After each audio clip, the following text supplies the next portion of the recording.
Okay, hi everyone. My name is Chukudi Collins Chukunaru. I'm a student of Maduka University. So, what I have for us today is a summary of The Leader Who Had No Title.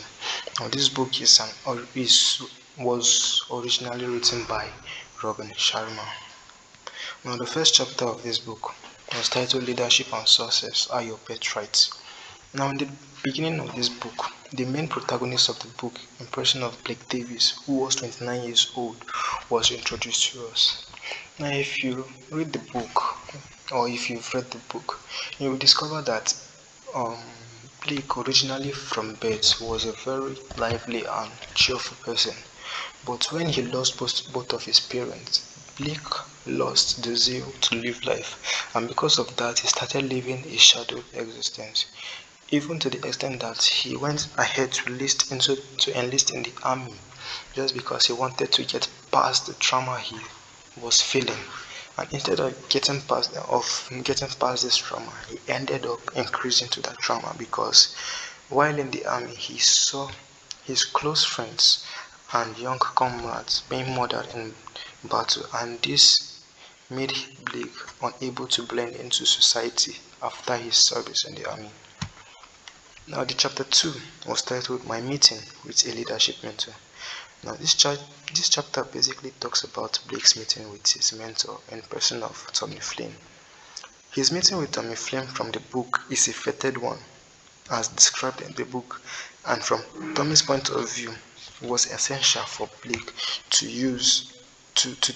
take that opportunity of their meeting and use it to escape the cycle of mediocrity. Now, in this chapter 2, Tommy also told Blake that he was a friend of his late dad. The name of Blake's late dad was Oscar. And he told Blake how Blake's dad, while Blake was still young, and while Blake's dad was still alive, while Blake's dad was still alive, he told Tommy to watch over his son and be the mentor he needed, or he needs, to live his life. Now, the chapter 3, the sad cost of mediocrity and the spectacular rewards of leadership mastery. Now, this chapter marks the beginning of Blake's adventure, and also the phase where he would start having a personality shift. Now, in this chapter, we are told that Tommy went as far as digging 2 graves in Rosemead Cemetery, just to introduce the concept that Blake will live by. Now, in the first grave Tommy dug, we are made to understand from the book that Blake found a tablet, and in that tablet was titled The 10 Human Regrets, and we were meant to understand from the book that those regrets were something Blake should avoid. Then the next grave had another tablet, and this tablet was titled The 10 Human Victories. Now, these 10 human victories were the things we would actually acquire if we should live by the principles in this particular book, and we would become victorious at the end. So, after Blake read these 10 human victories, he felt pumped up to listen to what Tommy and the 4 other mentors had for him. Now, the 4th chapter of this book was titled You Need No Title to Be a Leader. Now, in this chapter, Tommy took Blake to see the first leadership mentor, and this first leadership mentor was Anna. Now, Anna was a hotel cleaner of a very prestigious hotel. She loved her job very much. Now, Anna introduced the principle that made her who she was, and this principle was you need no title to be a leader. She told Blake that he could achieve success if only he is willing to abide in the rules behind the acronym she wanted to give to him. The acronym was IMAGE, which has different elements embedded in them. Now, the first Later in image, I stood for innovation, which simply has to do with creativity. The M, mastery, which simply has to do with being a master at whatever you do. The A stood for authenticity, which simply has to do with being truthful at all time. The G stands for guts, which has to do with you believing in your instincts at all time. Then the E stood for ethics, which simply has to do with having strong moral principles you live by every day.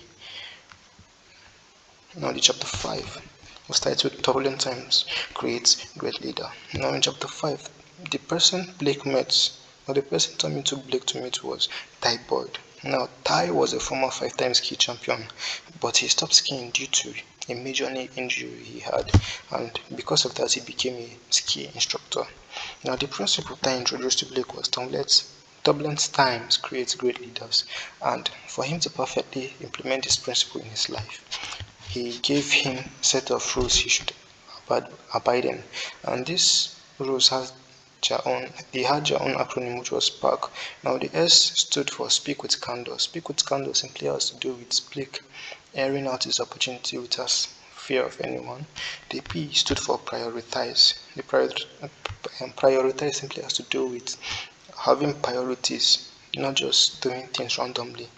Then the A stood for Adversity breeds opportunity.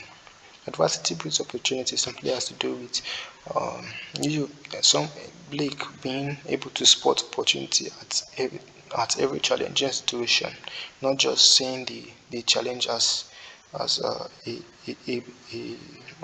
barrier for him to achieve something, but as a stepping stone to unlock new ideas. Then the R stood for respond versus react, which has to do with not Blake not complaining at every unfavorable situation he finds himself in, but also to change the course of the activities happening. Then the K stood for kudos for everyone, which has to do with appreciation of people you find yourselves with. Then the chapter 6 has to do with the deeper relationship, the stronger leadership. Now the person Tommy took Blake to see was Jackson Chan, who was a former multi-billionaire tech CEO who gave up his career for his dream of becoming a gardener. Now, the principle Jackson taught Blake was the deeper your relationship, the stronger your leadership, and the acronym he gave him was human. The H in human stood for helpfulness, which has to do with Blake being helpful to everyone he can be help, he can render help to. Then the U stood for understanding, which has to do with understanding his co-workers. The M stood for mingle, which has to do with Blake um, associating with his co-workers. The E stood for amuse, which has to do with Blake building a cheerful environment at work. Then the N stood for nurture, which has to do with the importance of nurturing relationships both at work and in his family. Then the next chapter 7, was titled To Be a Great Leader, First Be a Great Person. Now the last mentor Tommy took Blake to see was Jet Priestley. Now Jet was a renowned massage therapist in the midst of wealthy and renowned individuals. The principle he taught Blake on was to be a great leader, first be a great person. He gave Blake the rules that would guide him to help him achieve what he wanted to achieve. And these rules had their own acronym, and it was titled SHINE. Now the S in SHINE stood for See Clearly, which has to do with Blake having a deeper view of things, not just at a surface level, but at a deeper level. The H stood for Health is Wealth, which simply has to do with Blake um, understanding the importance of his health while choosing wealth, and rather if he doesn't prioritize his health, he will end up using his wealth to get back his health. Now the I stood for Inspiration Matters, which has to do with the importance of constantly inspiring yourself to do what you want to do, gaining inspiration from other people who have what you want or what you need in life. Then the N stood for Neglect Not Your Family. This is a very key concept which applies to our everyday life, because in our current world today, People feel when they achieve a certain amount of wealth, they want to forget their family, but it's very wrong. Then the next one is elevate your lifestyle. Now, this doesn't mean you should start living a fake life. It just simply means when you achieve, get to a certain stage in your life, and you have some kind of things that will make you live comfortably. While living comfortably, you should at least acquire things that would portray you living comfortably, not necessarily you living a fake lifestyle.